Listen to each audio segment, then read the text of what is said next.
Ladies and gentlemen, let's get ready to crumble! I'm Joshua Kemble, and welcome to Joshua Kemble's Livestream. I've been a freelance illustrator and graphic designer for over 20 years. I was an art director for 9 years. And when I'm not art directing and working on illustrations and graphic designs, I'm working on comic books and graphic novels, and that's usually what I do during my streams. And while conversations can go all over the place on this stream, from spicy and entertaining to goofy and silly, one thing stays consistent throughout every stream. I'll always be working on art. So pull up a chair, get your art supplies out, and get ready for an entertaining show that'll keep you company while you work on your own personal art projects. This is Joshua Kemble's Art Stream.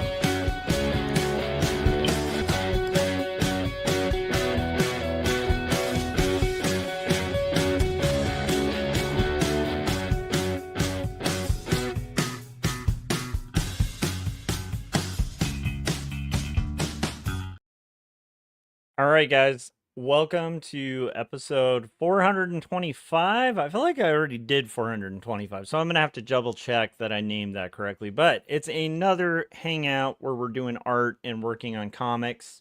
I'm here in my little studio space of our house.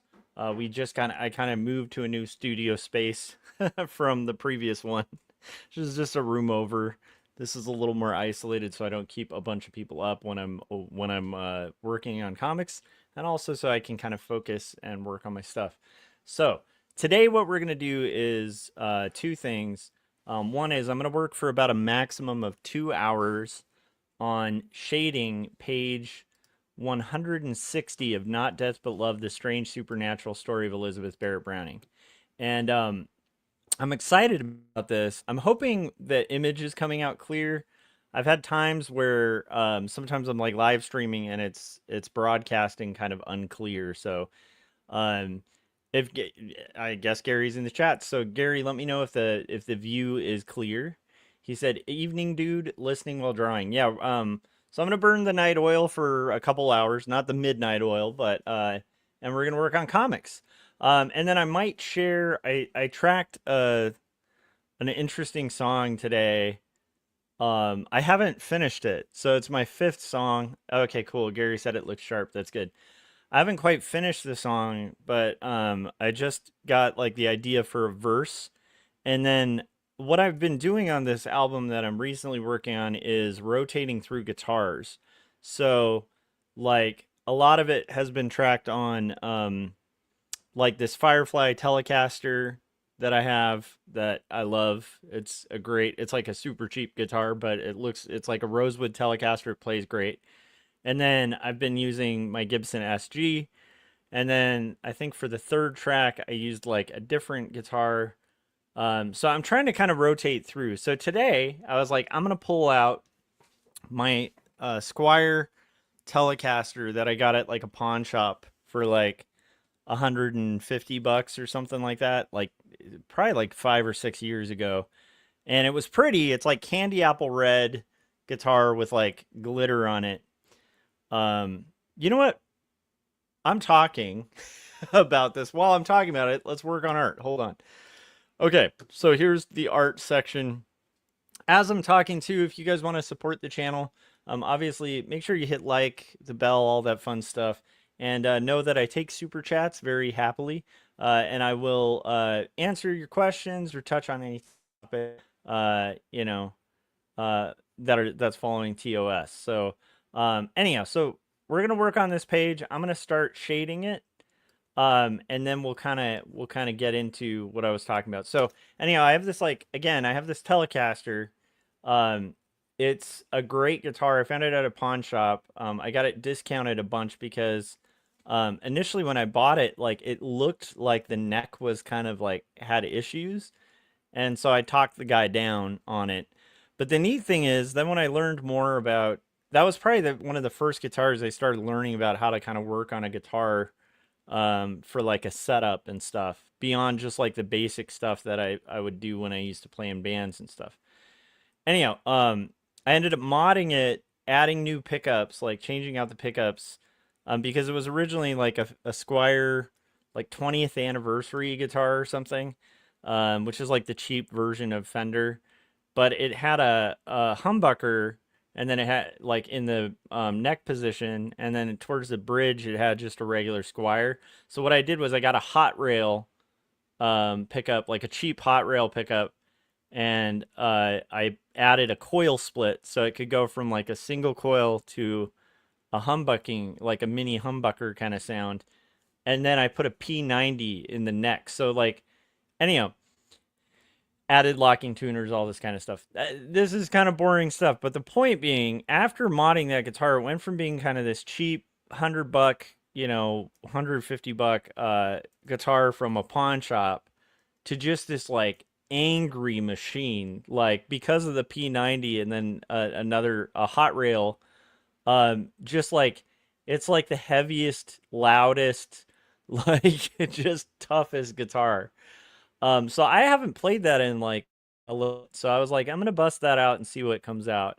And what I ended up tracking is what I'll end up playing for you guys. But what I want to share is when I do play it, for you guys, just keep in mind there's no distortion pedal on it.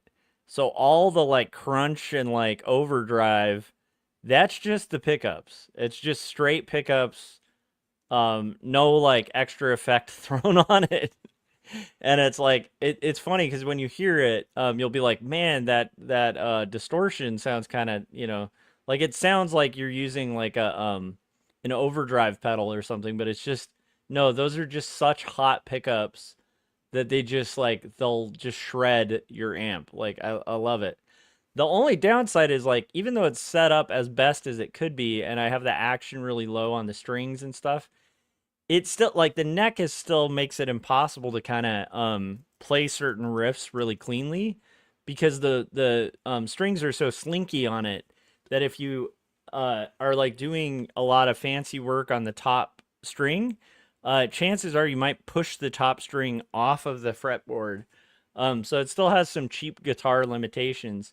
And after kind of tracking that, I sent it to Kevin, my friend Kevin, just saying like this is weird. Like I didn't add any distortion to this. I forgot like how like tough this guitar is. And but I was like we were kind of laughing about and talking about how like sometimes when you use cheap things, actually this applies to art too, but sometimes when you use like really cheap you know weird things to make art or to make music, it can bring out like a different kind of inventive quality. Because I ended up like coming up with like a different kind of sound for the song. I don't know if it would have happened if I hadn't been playing that specific Squire. So anyhow, point being, it's just kind of fun. I'm gonna share it with you guys. I think it's mainly Gary at this point in the chat, so welcome Gary. But yeah, I'm gonna share it with you guys, and then we're gonna also just work on shading this and getting as far as I can do shading this. But I think what I'll do is share two things, because I also, while I was working on the pencils for this, I have been keeping with my like 15 minutes of music a day thing. So I also tracked a weird song. This one I used my telly again, not the monster telly, but this one's the Firefly one. That's the Rosewood. I used that for another track. That ended up being really weird because the lyrics, again, a lot of the process when I'm doing solo stuff is kind of yes ending whatever comes out. So, because I'm doing it in like 15-minute increments, so it's like, okay, I'm gonna work on something for a verse, and then kind of playing around and being like, well, that'll work. Going with whatever sound and then kind of yes ending it and building a song around that. So it ends up in really interesting directions I wouldn't be expecting. This song, when I was tracking the vocals, I'm like literally writing the lyrics like right before tracking them. I'm not like pouring over, the deep meaning of the lyrics and stuff. And it ended up being like a weird pop melody that's about Lord of the Flies. Like it's literally about Lord of the Flies, but it has like a poppy hook to it, like we're just kids kind of thing. And so it kind of sounds like a, I don't know, like a summer hit kind of song, but it's like when you listen to the content, it it's super dark. So I'm gonna play that too, for you guys, because neither of those are mastered. That one's pretty much finished, and I sent it off to my friend Robbie, who's hopefully gonna master it. Um, and then the next song, the song that I tracked today isn't a full song yet. It's just a verse. So I'm gonna share that with you guys. We got Dylan in the chats. How's it going, Dylan? Let me know in the chats though if, I mean, all things should be working and settled with the stream, but if not, I need to know. So if you guys do see this turn into like an 8-bit video game, while you're watching it, I will try to resolve whatever that issue is. If, um, yeah, I'm working with you know, um, used gear here, guys. So bear with me, okay? um, one thing I am doing too, just so you know what this page is like, this is the page where we're really starting to see that like Sophie has finagled her way over to Elizabeth's house, right? Even though Robert's kind of like basically asked her not to go on vacation with them, but now she's over at Elizabeth's house and she's starting to give her a lot of laudanum and kind of taking over the caretaking duties from Wilson, who's Elizabeth Barrett Browning's maid. So she's getting her she's kind of getting more involved in Elizabeth's life, and that's basically where we're at right here. Is she's basically having this conversation, kind of kissing up to Elizabeth. Always be suspicious of people who are too flattering, okay? um don't get me wrong, I'm a person, I love giving true compliments to people, like, you know, I I think maybe sometimes that's a problem. Like maybe sometimes I'm too complimentary to people to the point where maybe people won't believe my compliments. But in general, if I compliment you, if I say, "Hey, that looks good," like about your art, or I'm like, "Hey, I really like your comic. I like this panel," that kind of stuff. Generally, I'm not making it up. I actually like really do admire it or appreciate it. I shouldn't say generally. I should just say always. But you know those people, like those people who are kind of like they're the snake whisperer, right? It's kind of a, this is the character that Sophie is in this story. She's sort of the advisor to the king kind of character. You know, there's always that character in Shakespeare, the conniving court people who are basically like out to sabotage the king or something. Um, uh, so anyhow, that's kind of her character. Is she's like a person who's really cozying up to Elizabeth with ill intentions. Although it does seem like she sincerely is obsessed and interested in Elizabeth.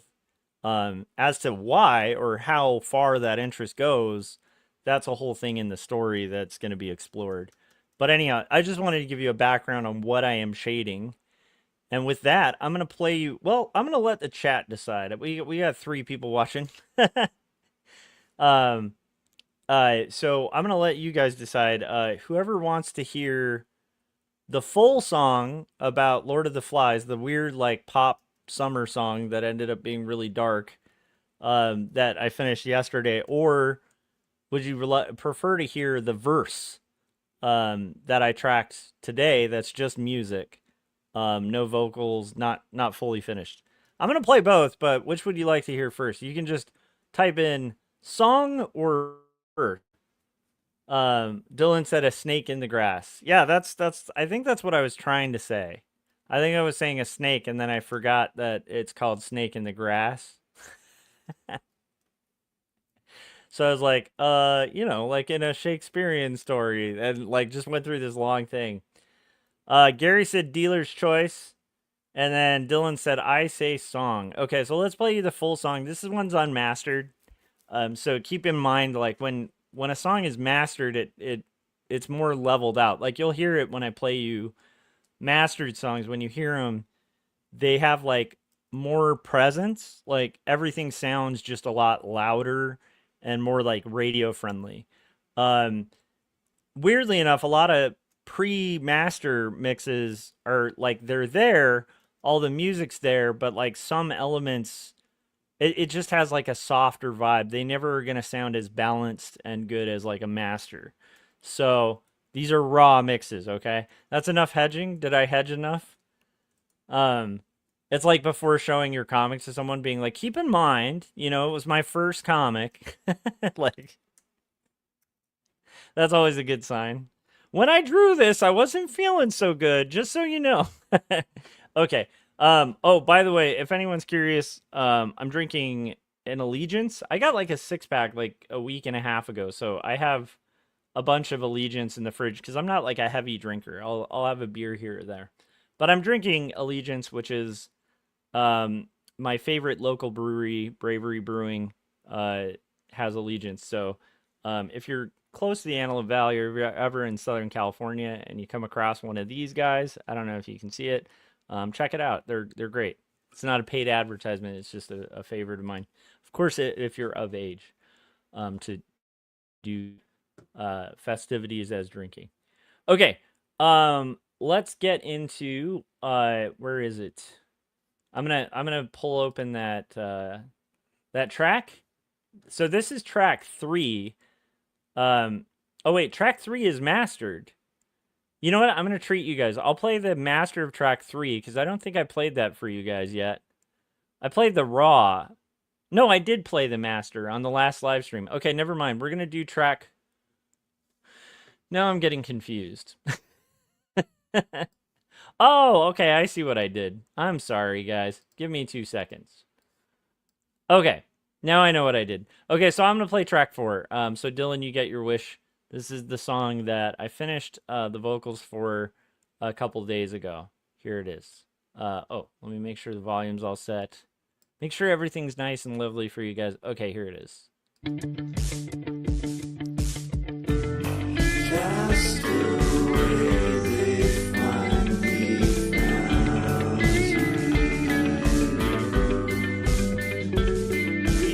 Just to the floor, torn pieces on the shore from a devastating shipwreck that left you alone. Now you're far from home. Now where are all the people you were stranded on the island with? Did they disappear within the mist? And why are all these bones and blood around the isle? I swear I thought that you were all just kids. We're just kids. We're just kids. We're just kids. We're just kids. We're just kids. We're not killers. We're just kids, we're not killers. We're just kids, we're not killers. We're just kids, we're not killers. Dancing around the head of a pig. We became like animals. We behaved like animals. We fought for the power you need. Got so consumed with greed. Dancing around the head of a pig. We became like animals. We're just kids.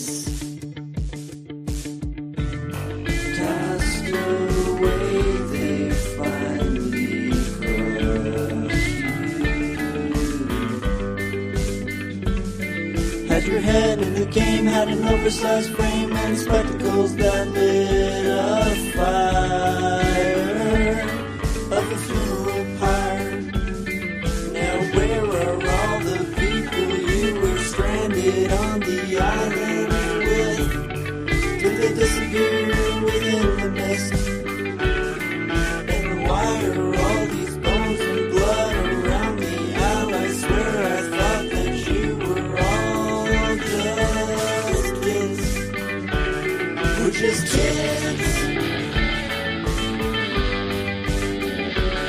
We're just kids. We're just kids. We're just kids. We're just kids. We're not killers.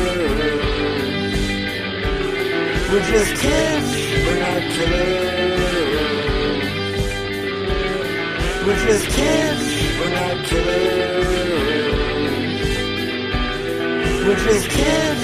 We're not killers.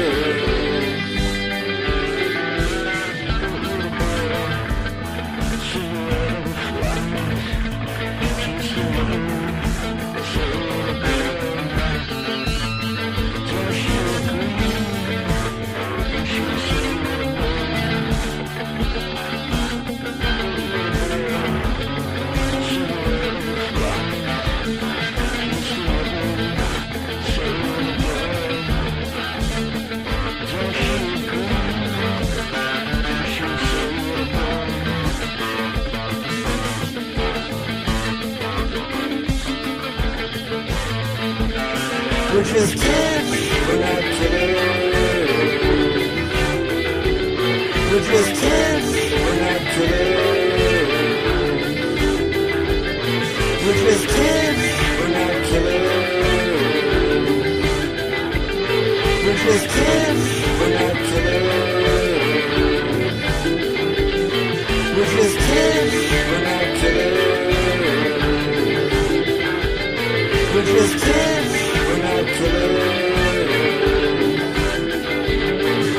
just kids. We're just kids, we're not killers. We're just kids, we're not killers. We're just kids, we're not killers. We're just kids, we're not killers. We're just kids, we're not killers. We're just kids, we're not killers.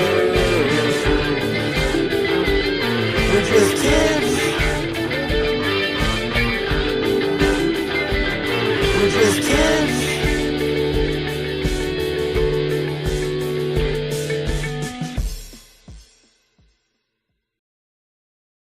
All right, so that's a weird song. It just kind of, I think it sounds kind of peppy for a song about kids that are murdering each other on an island.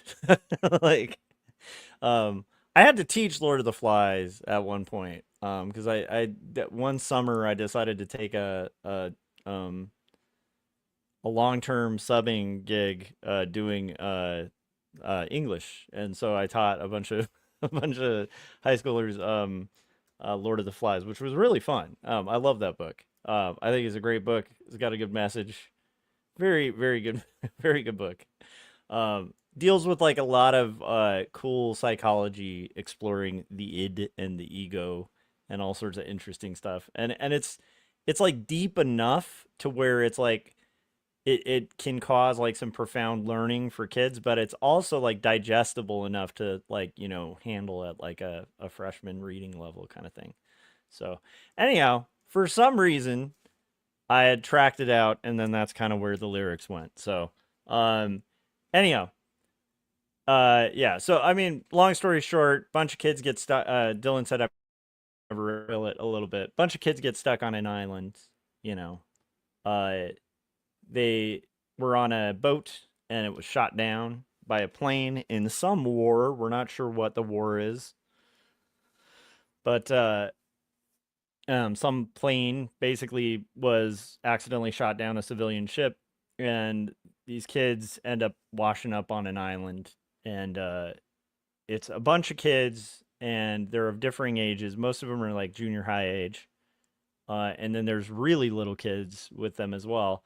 And then it's all about basically them trying to make society work initially democratically, and then how that becomes like very quickly like a dictatorship, and then that kind of descends into complete brutal chaos and warfare between feuding tribes. And by the end of it, you have like a bunch of kids who've like murdered people, like, and they're like trying to murder more people. Like, they become a bunch of murderers. Okay. And it's an interesting book. There, I won't tell you how it ends, whether they get saved or not, but and who gets killed and who doesn't. But once you read it, you'll never look at a conch shell the same way. Okay, so we have our teacup here, and then I want to play you guys what I recorded today because I'm weirded out by it. Maybe you won't be, but again, I had just forgotten how tough the Telecaster is. That it's like the first guitar I modded successfully and added new pickups to, and like new, tuning machines and stuff like that. And I'm so proud of just like how just ridiculously, like, it doesn't sound much like a Telecaster. It's just like a rock machine because it has like insanely like overdriven hot pickups, so you don't really need a lot of distortion or overdrive to simulate overdriving an amp. It is overdriving an amp, so it just sounds really tough. So let me play you that, and that doesn't have lyrics yet. I'm still kind of working on the lyrics for said song, so I'll probably play that for you. Although I think I'll just chat with you guys for a little bit before we play more music. How are you guys doing? I've been having like a pretty rad few days, very productive. Working on the comic. I start attending school next week as well as on top of teaching school. So that's going to be a crazy schedule again. But I'm also excited about it, and there's just been really good vibes in general. Like, I don't know if that makes sense. This sounds really corny, but I feel like you have these phases in adulthood. And I think anybody who's like my age or above can kind of testify to this, but it's like there's some times where just like some years are incredibly rough and trying and full of a lot of weird change and challenges and hardships and losses. And then you just have these like beautiful moments, whether they're like a month or a season, where just things are really nice. Like, and I'm not saying everything's great for everyone I know or anything like that, but it's like it's just been lovely to have like the beginning of this year so far to me. And by the way, I'm now in school mode, right? Because I'm a teacher now, so like for me, when I say year, it's like school year, okay? But the beginning of it so far is just going so beautifully, and I've had like just a lot of like really positive moments. I'm not like, I don't know, it's just been a refreshing few weeks, okay? Let's just put it that way. Dylan said, speaking of Rock Machine, I recommend the song Lean Mean Rock Machine by Doro. I don't know if I've heard Doro. So I will have to check that out. What kind of music is Doro? Am I crazy? Anyhow.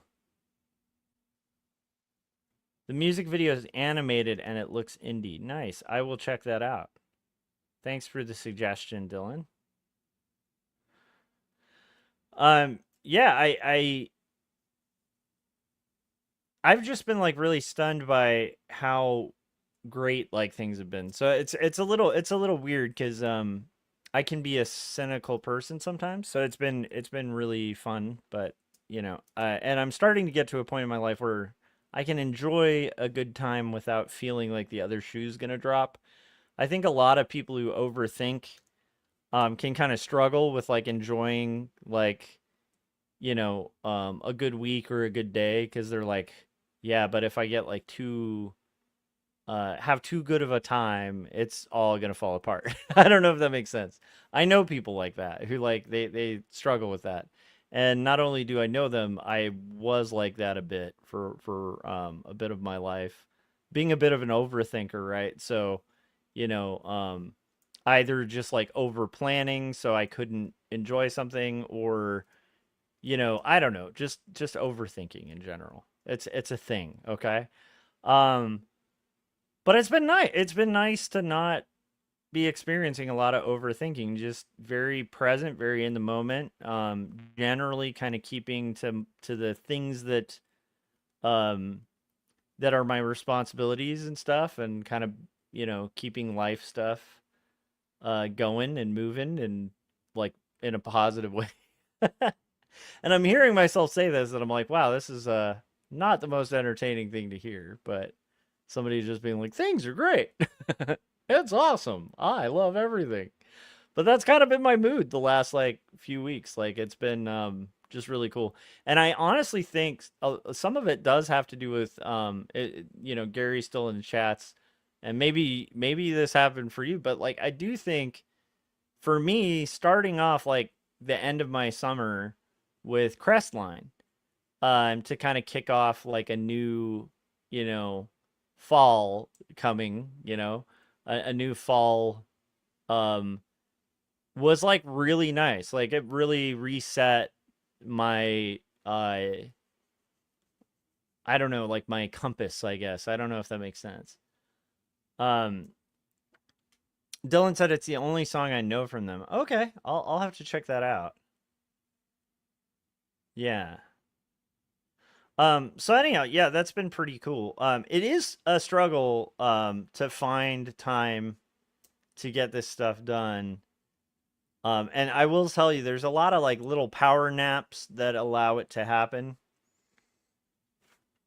Um, nice. Gary said Crestline did give me a creative boost. I was extra productive and focused the initial week or so back. Yeah, I feel extra focus, um, and just kind of positive overall. Just like good vibes, But it is interesting because it's like despite all the good vibes and stuff, it's still like it's a thing to get to work on this. You know, just everything will come up when you're trying to do these things. Um, and any creative will tell you that. Like when even today, like you'll notice I started my stream kind of late. Um, I was like a little extra tired when I got home, so I took a little power nap that went a little too long, right? And then from there, it like we had to make dinner and get that ready. I had to throw in, laundry, all that kind of stuff. Um, and then but the next thing it's like it was like 9 o'clock when I'm finally starting.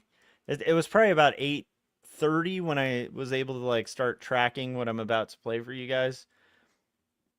Um, which I try to do just to kind of get in the zone of creativity. I find that like I'm curious about you guys. Do you guys have anything creative you do when you're about to like do art that kind of unlocks your I don't know, muse or whatever?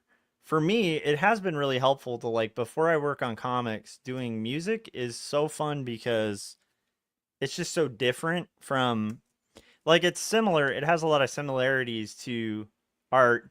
Tankersley said, "Woohoo! Power naps. Power naps are the best. They're the absolute best." Um, but but yeah, like I feel like doing something different where I'm like splitting my mindset a little bit before I work. It just gets me in a zone. Like I think because there's so much kind of improvisation in songwriting. Um, like initially that just writing a song, it utilizes like a part of your brain that has to just kind of flow with things. It gets me in a really good space to be working on comics.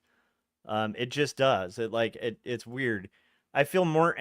Another thing is I love music. I love playing music, but I would say by far I am a much more accomplished artist like than musician. Does that make sense?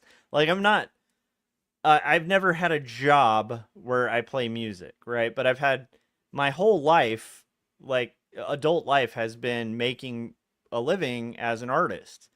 And so for me, I think doing an art form that is still kind of it's still kind of sacred in a weird way because I haven't seen behind the veil. I don't know if that makes sense. Um it just helps me tap into that like almost like teenage self that would be stoked to be working on a comic, which I should be stoked to be working on a comic, um when I was younger, I used to daydream about doing a comic. I don't know if you guys have that, but like I literally would dream about it. Like I would think about it all the time. And then when I was working on my first one, it was like just like I couldn't believe that there would be a point in time where I'd actually make something that was a book and was like tangible, you know?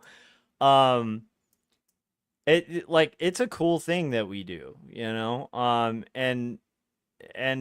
But it's like, but again, if you do it for too long or like you forget how cool it is, it can help. I don't know. For me, it helps to kind of do something a little outside of the box creatively and then come back to this and not only feel like, all right, yeah, I'm back, but also like I'm back in my lane. Like in a weird way, like music's still like I love music. I don't think I'm a bad songwriter, but I am by no means like a good musician. Like I'm okay. I can play cowboy chords and like some basic scales, you know.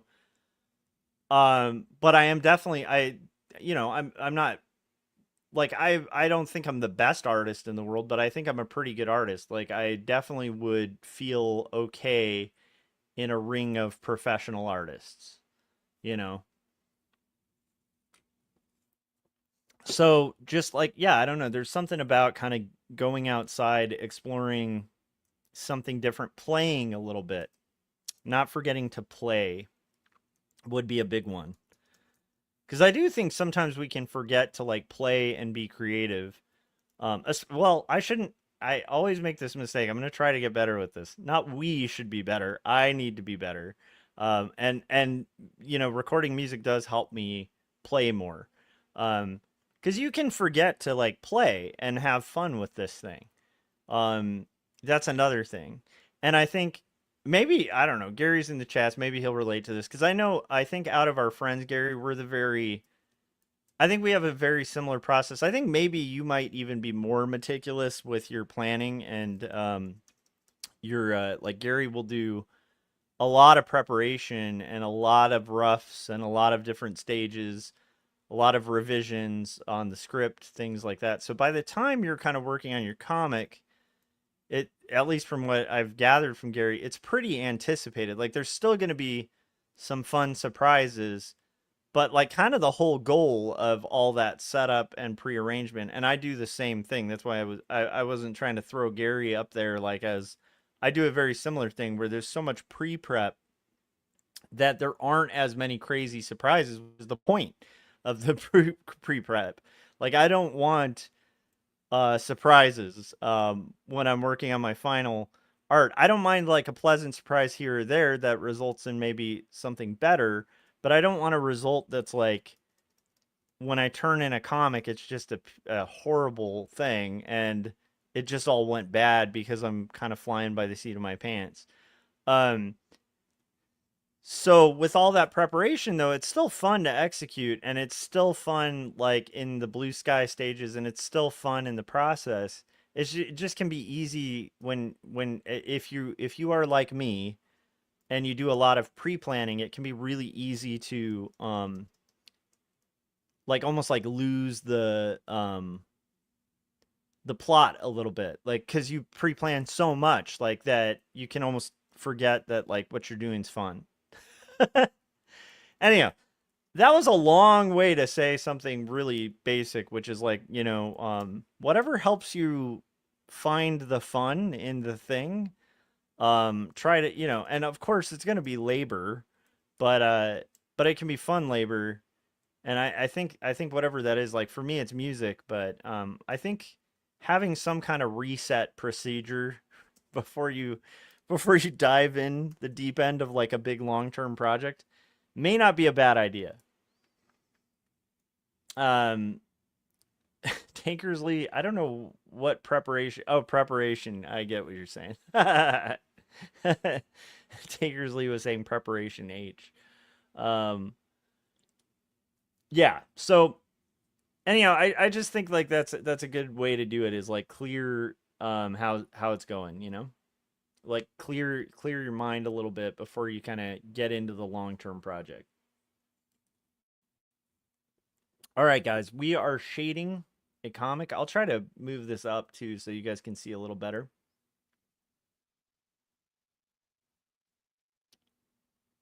Yeah, hopefully you guys can see this. So we're at about 40 minutes, so we're gonna stream for like another hour and 20.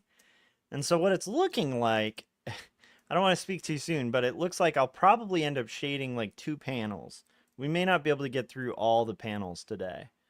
If we can get through all the panels of just the toning, that would be really cool. But we will see. But I know that what I'm gonna aim for is like at minimum getting these first 2 panels done. We're almost through the first panel. I also love hearing what you guys are working on. So let me know what you're working on. Philip said, I'm just turning my phone on silent so everyone leaves me alone. I like it. Yeah, I mean, that's another thing. It's like when I'm live streaming, it's kind of one thing because we're all here for kind of a similar thing. Yeah, that's one reason I ended up my wife and I moved the studio out here. It's not like that far out. It's just a different room of the house. But it's like part of why we moved the studio over here was like it's hard to focus when you're kind of working and it's like I hear my kid in the background complaining about homework, or which by the way he's amazing, but my point is when you hear like a bunch of things, it can be really hard to focus. And so, and then similarly, like if they hear, me chatting with you guys or something, it's like hard for them to do their thing. So it just kind of gives me a little more privacy and ability to kind of focus on the work I got to do. Yeah. So anyhow, Philip, my point is, I feel you on that. It is important to have kind of a sacred time, as corny as it is to say words like sacred, but I do think it's important to have sacred time. I think that's why one of the reasons I'm really thankful that I know I've mentioned this before, but I do think if you're an artist and you're in a relationship or something, you definitely need to be, if you want to be a creative, being in a relationship that's going to understand like the need for time to do creative projects is like a huge thing. And it's definitely not, I've definitely known artists and musicians who might exploit that, so they might be like, hey, like you're gonna pay for everything and I'm just gonna make music, like that kind of thing. I don't agree with that. I think you should equally contribute in a relationship, right? So if you're with somebody and they're making a compromise for you to make something, you need to compromise for them in some way, right? um but I am thankful that my wife is somebody who's a creative who makes art. Like she does children's books and understands the process. And so like we both kind of understand like the need to like, okay, I got a book deadline, it's crunch time, and that's really quite helpful. Philip said, I get a lot of disruptions every time I try to work on something without fail. Their timing is impeccable. Well, I that's where I agree with that, War of Art thing of, I think the most valuable thing out of that book, War of Art, is the resistance thing. Because when you do try to do anything positive, even when I finish this, I got to work out tonight, hopefully. And I'm gonna face a bunch of resistance when I'm finished with for the 2 hours that I'm gonna do here, working on the comic, to like just sit down and exercise, Um, I guess that's just a thing. Like I think resistance is just a real thing. I wonder what that is though. It does feel like there's something strange about it. Like because I know what you're talking about, Philip. Like it is weird how when you sit down to work on a project, like out of nowhere, somebody who hasn't called you in like 10 years will be like, man, I just wanted to catch up. And you're like, dude, like of all times, like right now, like, yeah. Dylan said I ordered a used copy of the War of Art. Yeah, I think you'll like it. I mean, there's a couple parts of the book that are a little kind of woo woo and, a little cheesy, but I think in general it's a really good book when it comes to just like the battle, like battling resistance. And I'm sure it's been a long time since I've read it, so I'm sure there's probably some things in there that I might not even agree with, right? But that general idea of like overcoming resistance is a huge one. Philip said I've yelled at people. Yeah, I can understand that. Uh, Tankersley said there are forces lining against you. Yeah, I don't think there's. I mean, that's kind of the gist of the War of Art is whether it's true or not, it feels like that when you're trying to do something positive. Like, and I do kind of think it might just be like the natural balance of things that, you know, I think when anybody's trying to do something positive, resistance is just natural, and I'm not sure quite why. I almost wonder if it's, um, maybe I don't know. That's where it can get really woo woo. So I don't really know how to kind of describe it without sounding nuts. But yeah, I do think you get rewarded for overcoming resistance in life. I think anything positive you try to do, you will face scrutiny. You're going to face pushback. You're going to get distractions. And the tough part of it is, it's not like your friend who hasn't called you in 10 years calls you and they're specifically calling you because they're like, "Mwahaha, I'm gonna stop them from working on their thing." I don't think it's as like malicious as that. It's just maybe you just become more aware. I'm trying to think of like the skeptic's description of it. Maybe it's that you become more aware of the distractions that are there anyway in life, right? Because it's like when you're trying to make time to do something positive, that's when you're going to be most aware of all the time that gets pulled away doing other things, right? Um, Dylan said, oh, Tankersley said it's okay to sound nuts sometimes. Yeah, for sure. Philip said, yeah, it's a bit weird sometimes. I almost feel like they're watching me waiting for the right moment. RSC Art said Murphy's Law and the Resistance like to team up on me all the time. And Dylan said, I like woo woo. No, I like a little bit of I think the world is a little like there's definitely like here's the thing. I'm an artist. I must for some reason, whatever reason, think that art has value, right? And that proposition that art has value is like a pretty woo-woo thing to say, you know? Cuz like in a world that's just like lifeboat strategy type stuff, I don't know, like like the artist isn't really like high up there on the I mean, artists are huge and they've changed the world in ways, but we're not like the I think in the life raft kind of scenario where like, it's have you guys heard of the life raft strategy thing where it's like you're all stranded on the life raft? How do you, keep your value? And in that kind of view of the world where like everything's a life raft and whoever isn't contributing the most or whatever is off the raft, um, I feel like artists might be pretty quick to get kicked off. You might be able to justify it for a bit, where you're like, well, you guys, we need like a historian to record and draw the things that are happening on the life raft. And if the artist isn't here, who will make who will make the story of what happened to us? I think that could work for like one or two people on the life raft, but I think eventually, yeah, we'd be off the life raft, before, um, the gentleman who's like, I know how to hunt sharks and get meat. You're like, okay, I might be like not the last on the life raft. Um, Tankersley said it seems like society values art less and less. I think because society is viewing and structuring itself in a lifeboat strategy. And I think that's false. I don't think that's a good way to structure a society is like, there's only room for 7 people on this life raft and there's 8 of us. I don't view life that way. Um and I think that if you view life from that lens of like a scarcity mindset, it can be real dangerous. When it comes to that, because then things like beauty and art and even family, like things that are like deeply meaningful, um, can just go out the window. Um, That's why Lord of the Flies is so great. So anyhow, yeah. Good night. Good night, Ben. I love you. Love you too.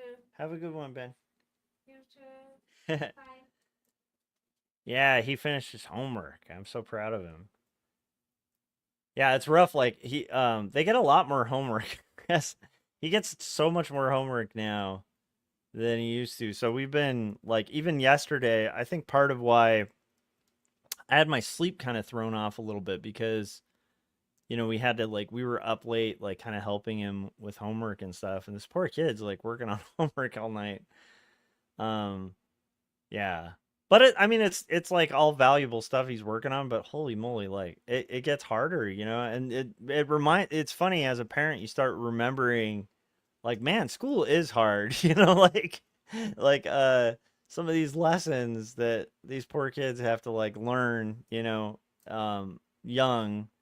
It's like, you know, it's just, you kind of, it's like, you know, they have to kind of go through it and learn, and you do see that like education pay off, but it's like, man, yeah. And you want to be like, next year it'll get easier. And it's like, no, it gets harder every time you kind of advance in education. It's going to get a little bit harder. It's going to have a little more work, you know, you're going to get smarter, but it'll just level up, you know. That's a hard one.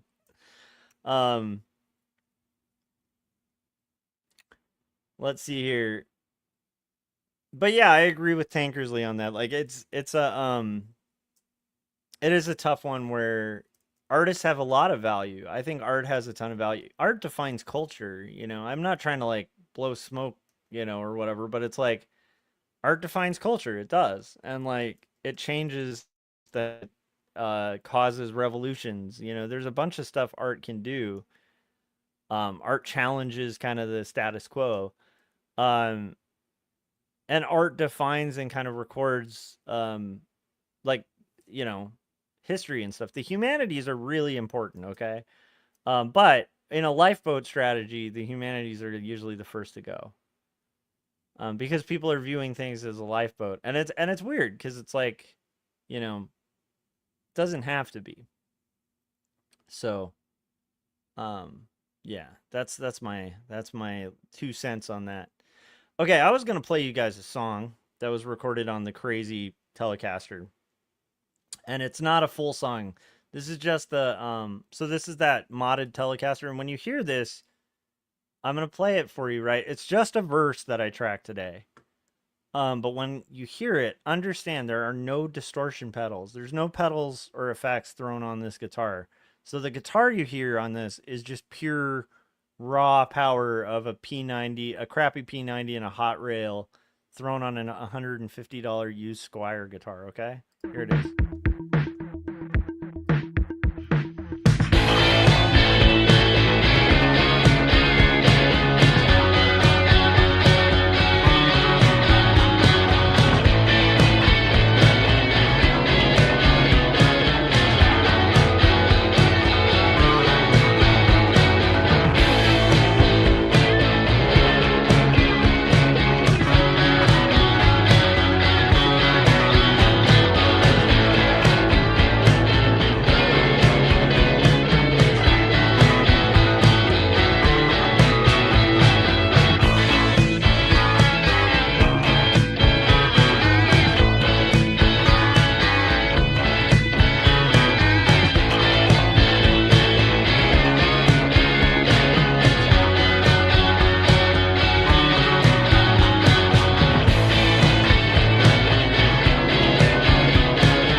So that's all I've got so far. It's like a verse, right?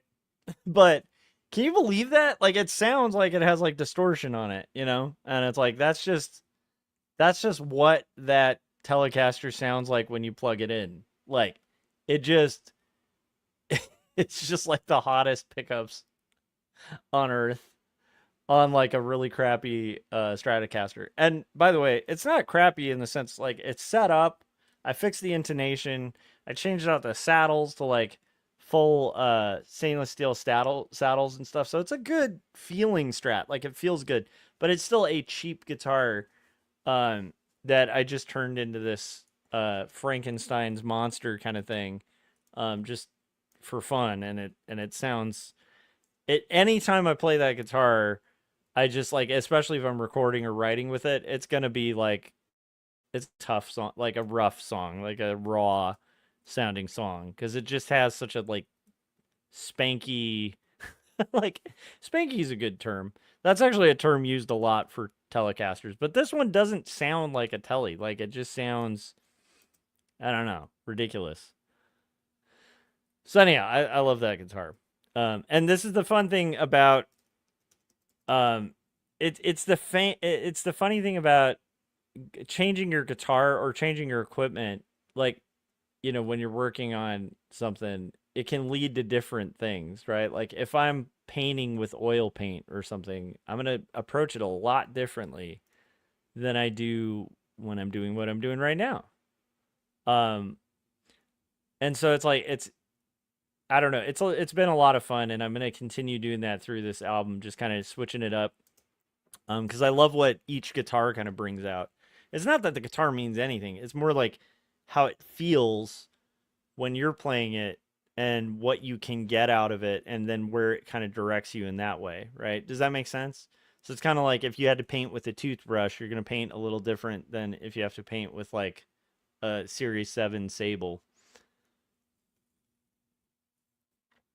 Awesome. Tankersley liked me saying spanky for the sound.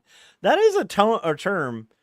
People also say quacky, quack, because like a Telecaster, a standard Telecaster isn't usually going to be that tough as what I just played.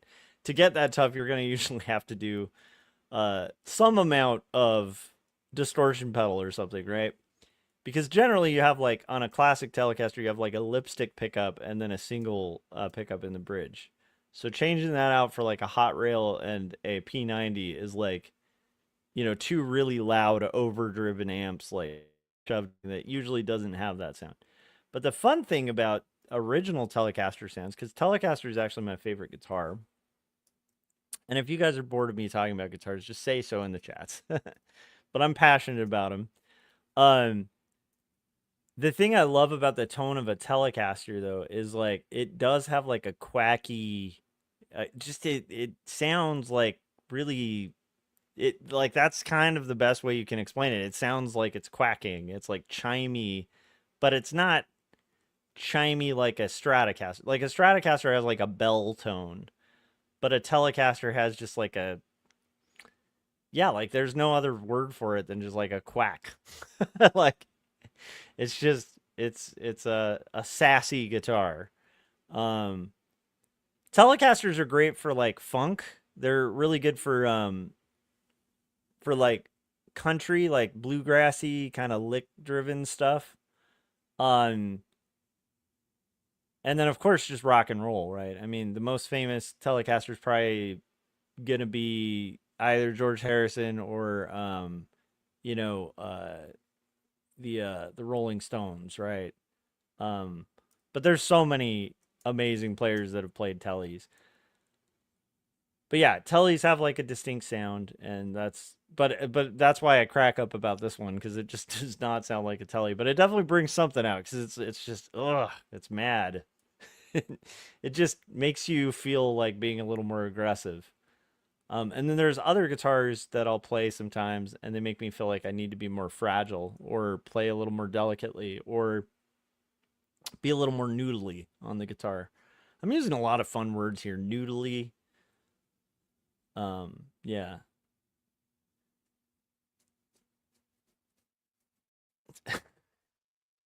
Tankersley said, In prison, a hot rail means something different. Look up a hot rail pickup. It's not the same thing. And the reason they call it that is, at least the pickup, there's actually a rational reason. So it looks, if you look at the pickup, it has two lines on it that look like a train track or the rails on a train track. Does that make sense? And then the reason they call it a hot rail, like pickup, is that it's like if a pickup's really loud, like it's just extremely active and loud, usually they call that hot. That's just what you'd say this is a hot pickup. Like, and they aren't saying like, ooh, hot pickup. They're saying like the pickup is very loud and boisterous, right? Whereas like a kind of cooler pickup is like, or a warmer pickup is like kind of a lower, more kind of subtle sound. Does that make sense? But that is funny. I didn't even make the connection there. That can sound really funny. RSC Arts, nice. Okay, where are we at? All right, we're at an hour, guys. We have one more hour to go. I'm going to try to finish this right here. Let's see here. I'm going to try to, let's merge what I got. I'm going to try to finish the second panel on here. But before that, we've been going for a bit. If you haven't yet, hit the like button. Maybe hit the bell so you get notifications when I'm about to go live. I'm going to go ahead and play the trailer for this that is called The Kemble Files, and I will be right back.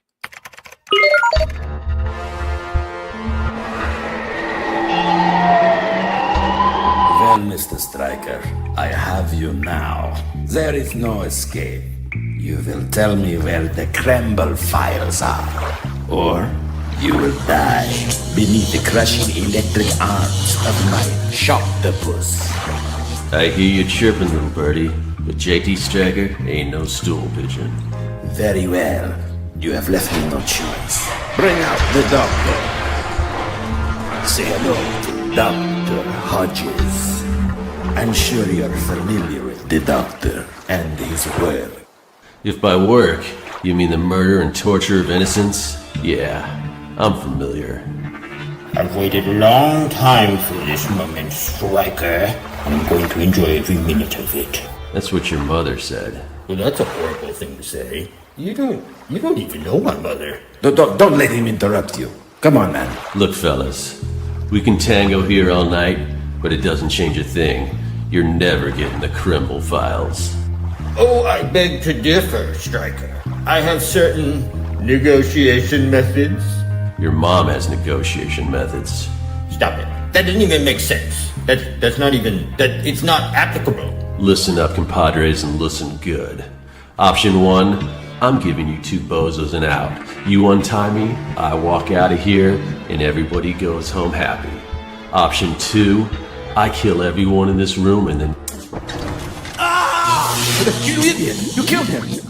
I felt triggered. I've been learning to stand up to bullies. I just read 2 stories. Joshua Kemble's raw, introspective graphic novel chronicling mental health, faith, and the struggle for redemption. I also read Jacob's Apartment, a coming-of-age graphic novel about faith, love, and post-college existential drama. They've changed my life choices. I'm sorry. I had no idea. I, too, am a fan of the books of the Joshua Kemble. But I'm still going to have to kill you. Kill me with kindness?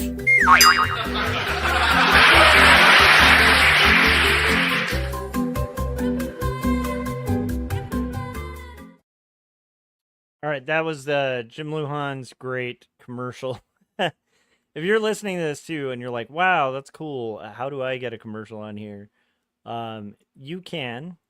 Anyone who's a listener can film like a 1 to 1.5 minute trailer that mentions Jacob's Apartment or 2 stories, and then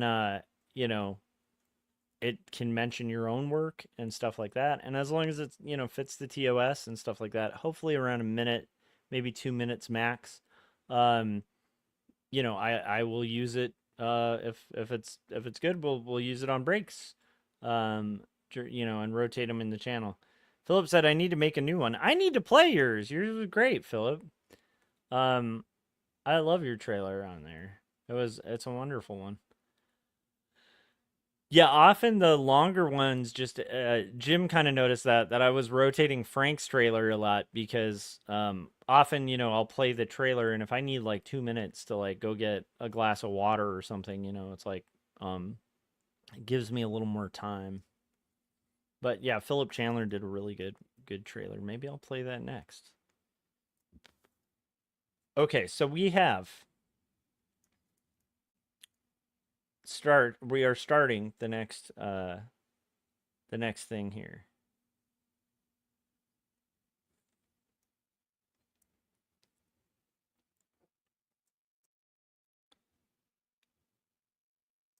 So yeah, I'm kind of a nerd for it's funny because I'm not a shreddy guitarist. That's something to kind of keep in mind. I'm more a person who I like writing music and I like playing songs, but I'm not like gonna, own the fretboard and, do shreddy like 80s rock, right? But like I do love guitars, like just as a thing. I think I've mentioned that on here before. And so I've been eyeing a bunch of Stratocasters, like, and I don't know why this has happened. There's a specific kind of guitar. It's it's probably the most famous guitar. I would say the two most famous guitars. If you think the word electric guitar, right? You're probably going to visualize in your head either a Les Paul or a Fender Stratocaster. Like those are the two main staples, or a Telecaster. So I guess the three. It's just going to get, yeah, the list is going to keep going. Or an SG. But anyhow, generally the two big guys are going to be a Stratocaster and a Les Paul. Like the Les Paul is like the pinnacle of what they developed, what Gibson developed for electric guitars, the most classic of everything they've ever done. They have a bunch of different models and different guitars, but that's the ones that, like, if somebody thinks of, well, they think of a Gibson Les Paul. Like, they people don't tend to think of Gibson and think of like even, like simplified Les Pauls or whatever. Like, they don't think of like specials or anything like that. Just a classic Les Paul. And then a Strat is like kind of the first electric guitar, from what I gather. Like this is the thing that's interesting, because I'm not like I'm only recently, when I say recent, I'm old, so recently means in the last like 10 years. I've read some history and stuff on guitars, and it does seem that the Telecaster might have been. You can make an argument it's not the first electric guitar because initially, I'm going to get into some boring stuff. If you guys want me to talk about something other than guitars, just let me know in the chats. If you have any questions about comics, creativity. But to me, what's really interesting is initially, you have the guitar kind of becomes really popular in the US, like when you start having big bands and you start having microphones. I know that's weird, but it's like prior to that, it's kind of a classical instrument. It was fairly like an earlier iteration of it. Like the classical guitar becomes kind of popular in like classical music and stuff. In the Victorian time, there's like parlor guitars, and a lot of the time, those are like little guitars that are meant to entertain, and you could still play gigs with in an auditorium and stuff like that. But the problem with electric guitars, that not even electric guitars, before electricity, the big problem with a guitar in even an orchestra is it just doesn't project as much as like a typical, instrument. So like a violin projects, man. Like you can have a violin play an orchestra full of violins and it's gonna like project across a room. Guitars kind of don't have the same level of projection. Something about the vibrations created by the strings or whatever just isn't as intense as like this tiny little thing that's a violin, right? Or a cello, or even like a stand-up bass and stuff. Tankersley said, I miss cartoonist kayfabe. I do too. That was a good show. But yeah, so like one of the cool things about early guitars is like you know, in order to kind of get over this projection hurdle, right? Because the big reason guitars didn't become huge, like they were popular for people to own, they were kind of portable and stuff like that, and for like small little intimate gigs, they were pretty big. There's some classical stuff that kind of exploded, but in general, it wasn't like the central thing for music. And the big game changer was when big bands started playing and then microphones became like a bigger thing. Like, so being able to mic a performance kind of allowed the birth of like early like swing and jazz and all these different movements. And at that point, guitar is kind of like a backing almost rhythm. So it's like the rhythm section. It's like right there with the you know, with the bass and the drums, you know. And then you generally have like horn sections kind of taking the lead. You know. And that's kind of how guitar functioned for a long time. Guitar was just known as like a rhythm thing. Like it was a background kind of keeping tempo kind of thing. And they kept trying to kind of come up with ways to have guitars be louder, right? So one of them was these things called resonators. And by the way, if my history here is off, please correct me because I've again, I'm a nerd, but this is the only stuff I've read up on recently. You know, well, and by recently I mean the last like 10 years. But anyhow, they come up with this thing called resonators, and you've probably seen these. These are like those acoustic-looking guitars. You know, you want to think like acoustic guitar is like the big, like hollow body thing that looks more like an orchestral instrument, right? They come up with these like, first off, like before they come up with resonators, they just try to make the guitars like bigger and bigger and bigger. So you can see like old classic acoustic guitars they go from like tiny to like ginormous, like huge. I'm liking how this shading's coming along. I feel like I went a little too gray on her back. I think the light needs to actually hit here more, so we might have to rework this. As much as I'd like to just kind of move forward, one hard lesson of comics and art is, you know, this is one of the things I try to kind of teach art students too, is like, you're gonna mess up. Like art is, you get better as you do it. But a lot of art is observation, analysis, measurement, and deduction. I know that's weird, but a lot of it's like observation, measurement, analysis, and deduction. And you get better at it the more you do it, but also, you get better at catching mistakes like when you do them and then correcting them instantly.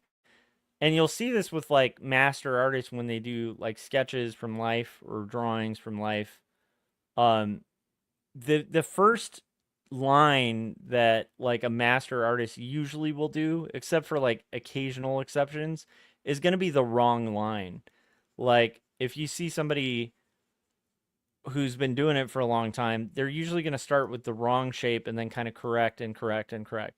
And then somebody who's really mastered it is doing those measurements just very quickly. Like, so it, like the measurements you learn when you're starting to learn how to do life drawing, where you're comparing, you're like, you know, the eyeball is like, has an eyeball's width between it. And like the area where your, you know, nasal cavity like attaches to your to the cartilage on your nose, or like your cheekbones, and you start looking at the measurements and like the fact that, you know, everything symmetrical on the face, although it's not perfectly symmetrical. And you can use different elements, and you can do this with anything, with a car, with anything you're drawing.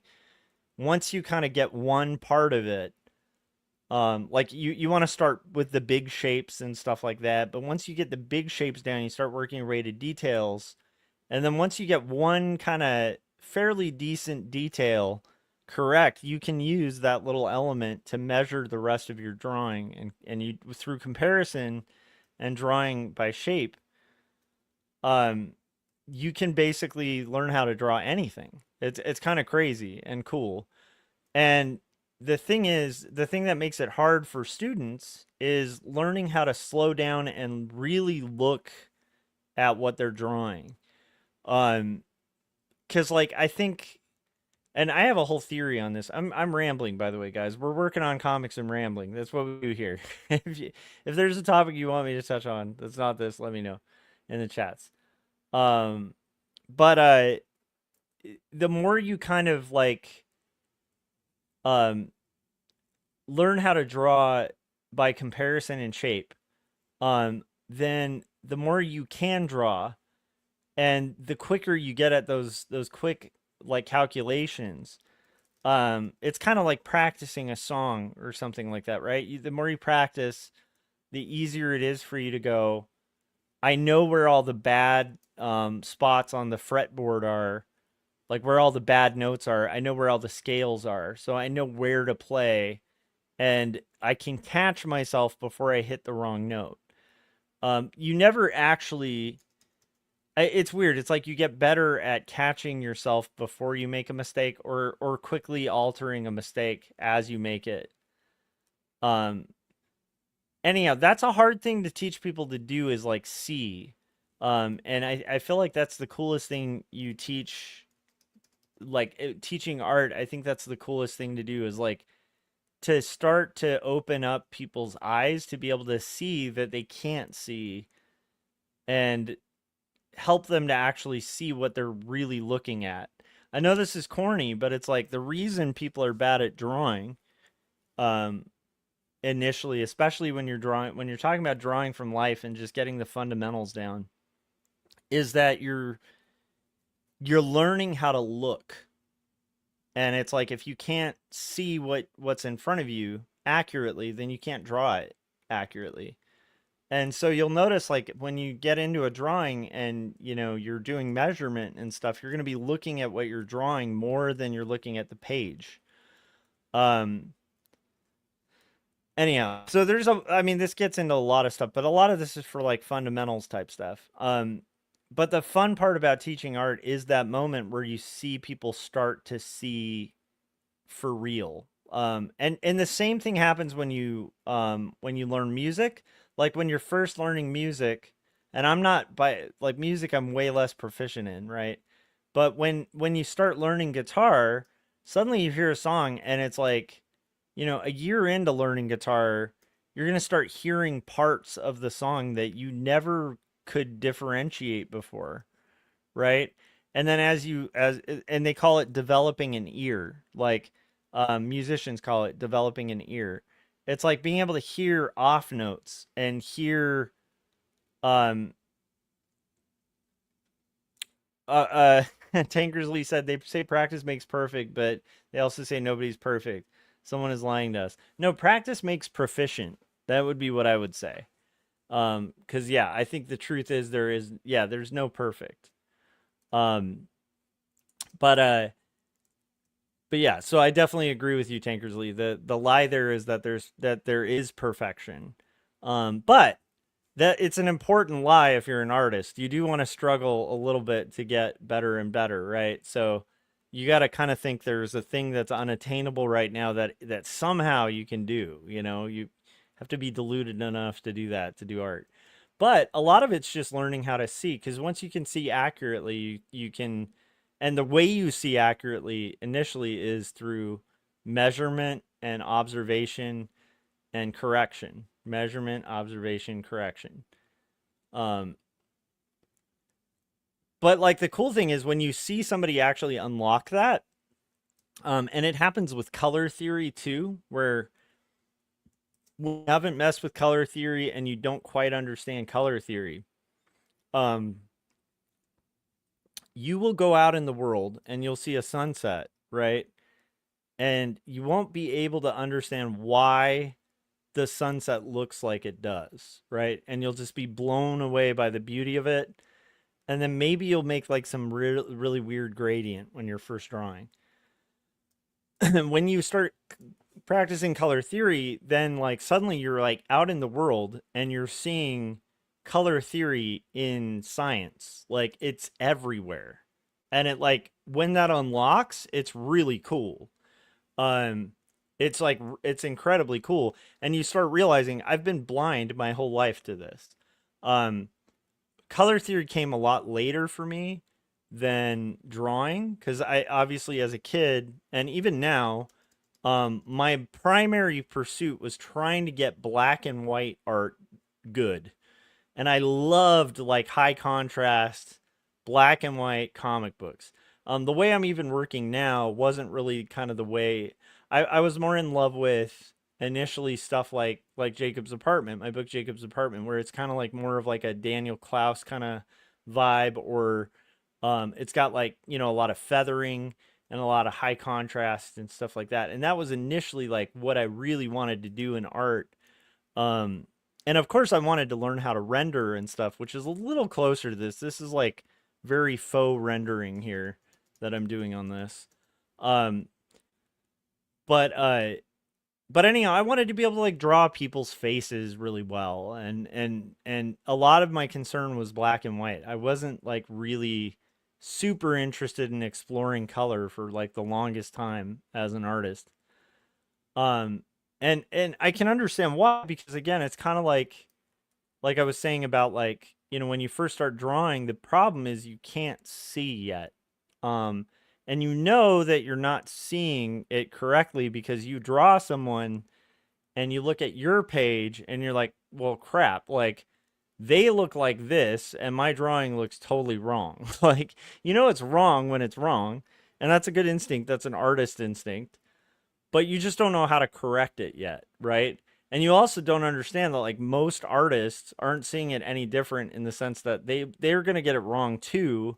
And that's why they learn things like measurement and observation and drawing by shape, where you'll be like, oh, okay, I see the shape here, or studying anatomy, right? So when you're drawing an eye and you see where the eyelid is like carried over the eyeball, you understand that the eyelid is attaching over your eyeball right at the point that your eyeball is going into your eye socket, right? So that line, like the eyelid, the top line of the eyelid is literally where your eye socket is meeting skin.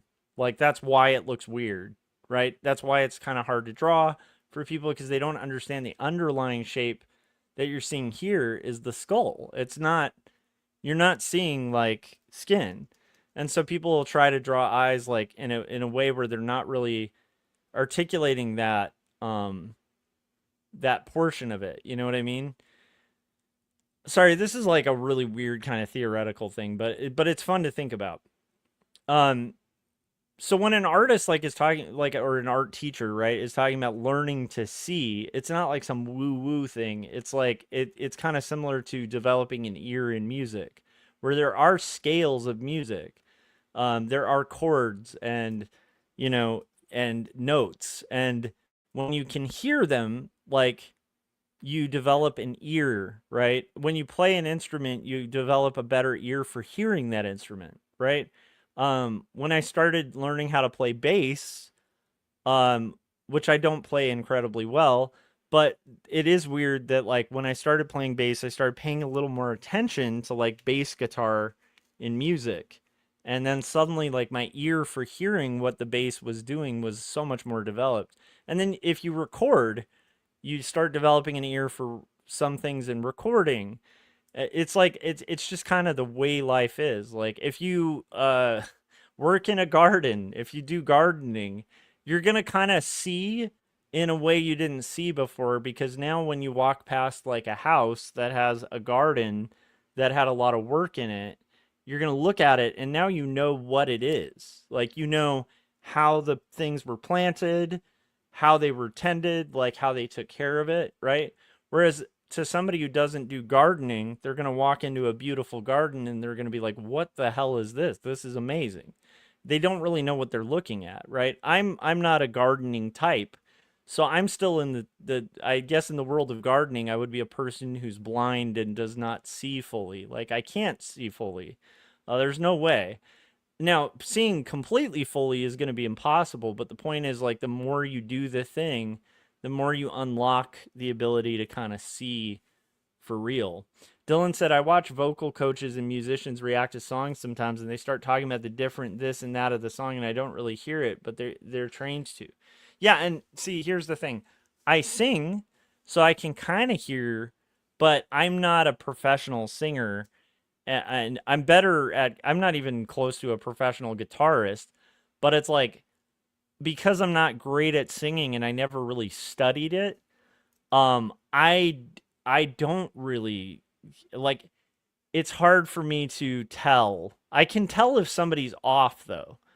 I can hear it and I can hear it more clearly if you know, and I'm not a good singer, but I just like the act of singing has unlocked a little bit of that. But yeah, it is interesting how when you practice something you unlock it a little bit. And then the more you practice it, the more you can see.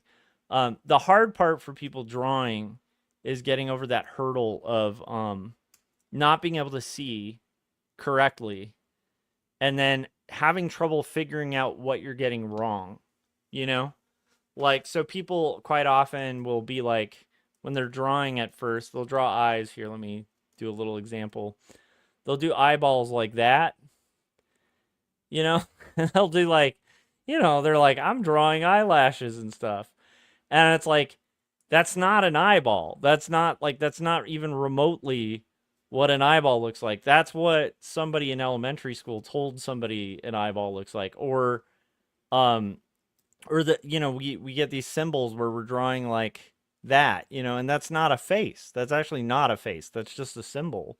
But because we have those symbols like in our brain, when we actually start trying to look at the thing, you have this conflict happen where it's like the thing you've learned your whole life about symbols being things that they actually don't look anything like the things. You have that competing and conflicting with the reality that's in front of you, which is not symbolic. It's real. It's like, and so like, yeah, opening up those powers of observation that's why you have practices like there's classic art assignments like the Upside Down Man. If you're ever interested, look it up. It's a great one. It helps you unlock how to see how badly you see. Like, it would be fun to do that on the live stream sometime. Maybe I'll do a live stream of trying to do the Upside Down Man. The classic Upside Down Man is like there's a Picasso sketch, and you basically it's like an old Picasso sketch of like I think it's called like The Guitarist or something, and you're supposed to flip the guitarist sketch upside down, and then draw it like you're not upside down, the sketch is upside down, and you're trying to accurately copy it on a different piece of paper. And when you do that and you take away the symbol, like by turning it upside down, you don't associate like an eye with an eye because it just looks weird. Turning it upside down, it's another reason why like cartoonists will flip their pages backwards. It does the same function where it takes what you're associating and then shows it in a different way to where you can see better if it's off. But like, anyhow, that was a really long rant about it. But yeah, that's the fun part. To me, that's the fun part about doing art is like being able to unlock that. Like, and that's a thing that like nobody talks about, especially in the comic space. Like well, maybe in the comic space a bit, but I feel like sometimes. Maybe I'm crazy, and if this is like outrageous for me to say, if you're offended by it, please let me know. I love comics more than anything. I think it's the best form of art there is. That's why I do them. I just like absolutely love comics. But I think that sometimes as cartoonists, we forget what we're doing is art, and you can forget things about like like there is value to art outside of commerce, and one of the values of practicing art in general is that ability to learn how to see. Just like playing music has the value of opening your ears. Like you cannot hear music the same way if you have never played an instrument. Like you just can't. Like it will not unlock till you play an instrument and you practice that instrument and go through the frustration of not understanding why you can't hear. You know, like does that make sense? That's that like weird humanities part of art, right? Where it's like I think that doing art, learning color theory in my opinion, makes sunsets more beautiful. Is that weird? Does that sound woo woo? I don't know. I do think it's true because I've experienced that. Like, because now when I look at a sunset, I'll just explain it, right? One of my favorite things about like just teaching the color wheel, right? Is like colors opposite each other on the color wheel are, you know, they're complements, right? Complementary colors. And you think, oh, okay, cool. But then here's the fun part. Complements naturally occur in nature, like everywhere. Like, so when you have the complement to orange, right, being blue, when you have a blue sky, if you really look at the clouds, right, when you have a clear blue sky, the clouds often have a slight tint of, guess what, orange, right? Because the opposite of a light source usually is what you see in the shadow. Isn't that weird and cool? And you can't see that if you don't learn color theory. Like you'll never be able to look at a sunset and like look at the complementary colors that are going on. And then not just that, the crazy analogous palette that is happening in the gradient of the sky. Like it's cool once you start unlocking it. And the cool thing is when you unlock it, you see it everywhere, and it's stunning and shocking that other people can't see it. And then you practice it to the point where it does become a little hard to have to reverse engineer it. Like, how did I get to the point where I could start measuring without slowing down and measuring when I'm drawing? It's just fun, and it's interesting. Dylan said it's just like the heart and an actual anatomical heart. Exactly, yeah, like the actual heart icon looks nothing like a real human heart. Now, here's the fun thing about cartooning, though. Cartooning can blend symbols, you know, with observation. So cartooning is fun like that, like, because cartooning is all about communication. So in a weird way, it's a little more semiotic than like a standard form of art. Like if I go to a gallery and see a painting, it's communicating something. It is telling a story, but the story may not be as semiotic, meaning it's not like a language that's specifically saying something very spelled out. Whereas a comic in function is really telling a specific story. And so it's trying, like, the goal of most comics is going to be clarity of storytelling, clarity of purpose. So like Chris Ware, one of the reasons I like him as a cartoonist is he has this whole theory. Oh my gosh, I'm just rambling about like art stuff. Hold on. We got 30 minutes and this is great. It's keeping me occupied. Hopefully it's not boring you guys. If this is getting like too, you know, weird, let me know. But one of the things I love about Chris Ware is he has this whole theory about images functioning as like semiotic symbols. So like his goal in his comics, like some people criticize the way he draws figures, but like he has a theory behind it, because basically he wants to make cartoon characters as close to a letter form as possible. Like he wants to simplify it so that it's like a symbol similar to like a semiotic symbol. Like, so when he does like the reduction of his characters to like these simple shapes, and tries to kind of make the line weights really consistent. Like he doesn't have a lot of thick and thin lines. It's usually very consistent line. His thought behind it is it'll be more communicative, and the whole point of comics is to communicate in semiotic symbols. So why don't we start drawing more semiotically? Isn't that weird?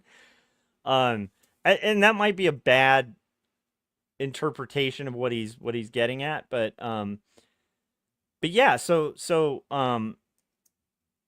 I just think I guess my point is I think art is cool, and comics are great, and the superior thing in my mind about comics from any other art form is the semiotics is just like it's much more direct. Like it's not as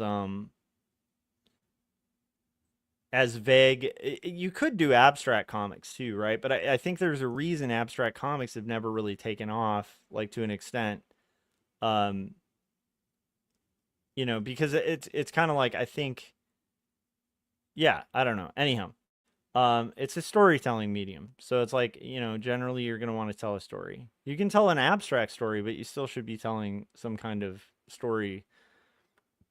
That's my opinion on it. Okay. That was a really long. Do you see how my brain works? I have a very strange mind where I initially am talking about the history of guitars, and then I get sidetracked and I end up going off about the semiotic meaning of art and how art helps you see beautiful sunsets. This is the nature of my live stream. Okay, I do want to get back to the guitar thing though. So the cool thing about the history of guitars is, so you have this need where the guitar is very silent, and so it can't really be like a main stage item. Like it's always going to be a rhythm section, because it's just not, it doesn't project like a and this is the non-electric guitar, right? We're talking about before the development of pickups, right? It's just a background instrument. And even when they mic it, right, they start miking you know, acoustic guitars, and it's still kind of a background instrument, because if you get too loud on a mic with an acoustic back in the day, the way old mics were, they're very microphonic, and so it would feedback like crazy. So it still had to be like this toned back kind of background instrument. And they try to get around this all different ways. They make like these giant guitars. They're thinking like the bigger the hollow body of the guitar, like the more resonant it'll be. But it's like still, for some reason, you know, you put a guitarist next to a violinist and see who you hear more. Okay. The violinist is going to blow out your ears with no amplification, and the guitarist will barely be heard. And it doesn't matter how big their acoustic guitar is. Does that make sense? And you have classical guitars and stuff like that, but they're more complementary in nature. Like, and in concert halls where they like develop, you know, acoustic projection and stuff, it kind of works. But then when the guitar kind of develops further, they start, like, some weird guys start that like playing jazz music, and a lot of jazz music being kind of popularized has to do with the development of better microphones, like actual microphones, because there's like early versions of a microphone, but like the mainstreaming of microphones kind of corresponds with the blowing up and explosion of jazz.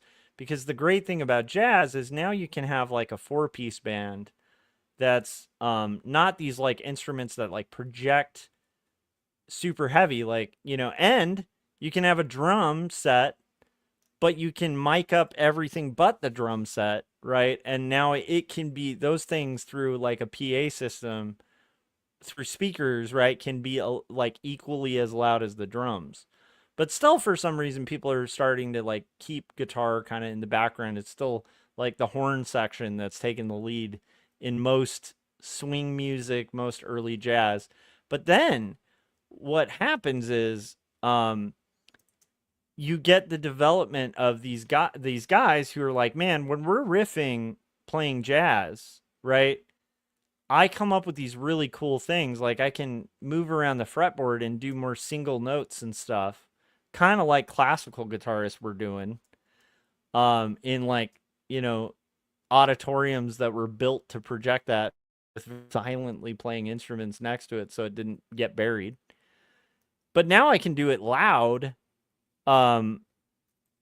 except that I can't do it loud with the band, because if I'm mic'd, it's going to get so loud it's going to feedback. What can we do about this? Like, is there a way we can kind of like develop like a way to project this? So the first thing they come up with is, and also, by the way, I kind of jumped ahead because that was jazz. This also is happening with bluegrass. Like in bluegrass bands, the guitarists are like, man, even the mandolin's a little louder. And like even like the banjo's a lot louder because the banjo is like attached to a drum, so it like projects more. And so they're like, can we fix this? So the first thing they come up with is resonator guitars. And resonator guitars have this like metal, like pre-speaker, like built into the guitar, and it kind of projects the sound more. And so those get popularized in like blues and in bluegrass and stuff like that. And in the meantime, in jazz, you have the development of the jazz guitar, which is a big hollow body guitar where they suddenly throw in a pickup. And they come up with like a pickup for a guitar, which is like an electronic, it's like a microphone that's specifically picking up the vibrations of the strings and then translating that to an electric signal that then goes into an amplifier, right? And then, plays as music. And a lot of the time using magnets, right? This is how like early microphones kind of go. And you have like a couple different types of microphones. You have like ceramic, and then you have, let's see here. You have like coiled mics, so ceramic and coiled, but they're all kind of using magnets, and the different magnets kind of affect how much things project. Once that gets developed, then you see this explosion, because now in jazz bands and in a lot of swing bands, like you'll hear bands like Bob Wills and his Texas Playboys, which are like the precursors to rock and roll. And it, if you haven't heard Bob Wills and his Texas Playboys, check them out. They're hilarious and amazing. Usually noted by, in the background of Bob Wills and his Texas Playboys, you'll hear in the background like Bob Wills himself going, "Oh yeah!" Like it's just like almost all of their songs have like him being like, "Yeah, that's right, how," in the background. I almost feel like when they came up with when South Park came up with, like, I think, is it Mr. Hanky the Christmas Pooh, that voice, well, howdy ho, that sounds a lot like, I almost wonder if they were thinking of Bob Wills when they did Mr. Hanky the Christmas Pooh's voice. Because if you hear a Bob Wills song, you'll hear a guy in the background that sounds a lot like Mr. Hanky the Christmas Pooh going, "Oh yeah, well, howdy ho." Anyhow, so then Bob Wills, like, they start playing these jazz guitars, right? And like the thing is, like, it picks up, like it gets really popularized. And then similarly, like, man, now you have gospel music too, like start using, these weird electric guitars, right? But they're big hollow body electric guitars. And here's the problem. If you turn the volume of the amplifier up too much, right, to fill a bigger room, or if you have too much wattage on your amplifier and it's too loud, you're going to like basically just get the sound that you'd have if you have the front of a microphone to a speaker, right? It's just going to go squee, and like not in a cool like Sonic Youthy way, and like clear out the room, and you're going to ruin people. Like you literally will blow people's eardrums. Like, I don't know if you guys have ever heard the sound. Microphone feedback is not pleasant like rock and roll's feedback, where you're getting feedback from a guitar into an amplifier. And early feedback on guitars, especially on hollow bodies, it's not the cool feedback that we might associate with like Nirvana or something like that. It's like, or Sonic Youth or something. It's like just screeching, horrible sound. and it's not playing notes. It's gonna explode the speaker. And so they have this problem with these giant hollow bodies. So what they end up doing is they make them thinner and thinner and thinner, and then you end up with guitars that are kind of more like Gretsch, which is like a hollow body guitar. They start developing having vibrato on there, so they start putting like Bigsby, like things that'll shake the strings, so you can kind of get a like a wiggly sound. That gets developed, and then the hollow bodies just get thinner and thinner because what ends up happening is these guitarists start playing guitar more and more, and jazz music fuses with like kind of country music and blues, and soul and gospel, and you end up with this weird thing growing, which is rock and roll. And so then you end up with things like the 335, which is like a big hollow body guitar, but it's semi hollow body, because they realized if I put more wood inside of the guitar, then the guitar is quieter when it's not plugged in, but it's way louder when I plug it in because it won't get as much feedback, because the signal isn't getting bounced around in all that wood and then causing like resonant feedback. So then it gets thinner and thinner and thinner, and then you have Leo Fender develop the Telecaster. I mean, I'm jumping way ahead. But so rock and roll starts popping off. Everybody's playing these 335s, but they're still having this problem where it feeds back if they turn it up too much, and not in a pleasant way. But the fun thing is, if they turn it up just enough, the speaker starts kind of going, and it makes this cool, like not feedback, but distortion. Like it starts distorting the sound in a way that just sounds awesome, and is kind of the sound of rock and roll. It's like it wasn't meant to be. It's an overdriven amp. The amp is the signal is overdriven, but it's not getting feedback. And so now you start ending up with guitars who are like, can we do a guitar that doesn't feedback as much as these hollow bodies, and also that we can kind of overdrive these amps so I can get this cool new sound. And the Telecaster is invented. And Leo Fender, who's not, I don't think Leo Fender was a musician. He was just like a radio guy, like a guy who built radios. I'm going to close this out and call it, guys. But I'm going to finish my story because we still have 13 minutes. But you guys are amazing. Thank you for keeping me company, because I finished the 2 panels. So let me finish my story on the thing. So Leo Fender is messing around with different guitars, trying to solve this problem, because he's an electrician type. He's like, mostly radios and stuff. And he realizes if I cut like pretty much like a piece of wood, like a cutting board, and I put a pickup on there, and then attach a neck and a bridge, and it's not hollow, right? We're not making like a guitar that you'll ever really hear in an auditorium, if it's like acoustic. And then if we kind of work it out and we get the intonation right, we could solve this whole feedback problem. And he develops the Telecaster. And the first one is the No-Caster, where it's just one single pickup. And that revolutionized rock and roll. Like, every electric guitar since was innovated and modernized based on the Telecaster. Like, the Telecaster was like the electric guitar. Like, before that, it was the 335, which was a semi-hollow body, right? I think that predates the Telecaster. But the Telecaster is the first solid body electric guitar. And that's, and it's funny because it was the first really that ever got popularized, because of course all these guitarists are like, this is amazing. I can turn it up like crazy loud. I can even play lead.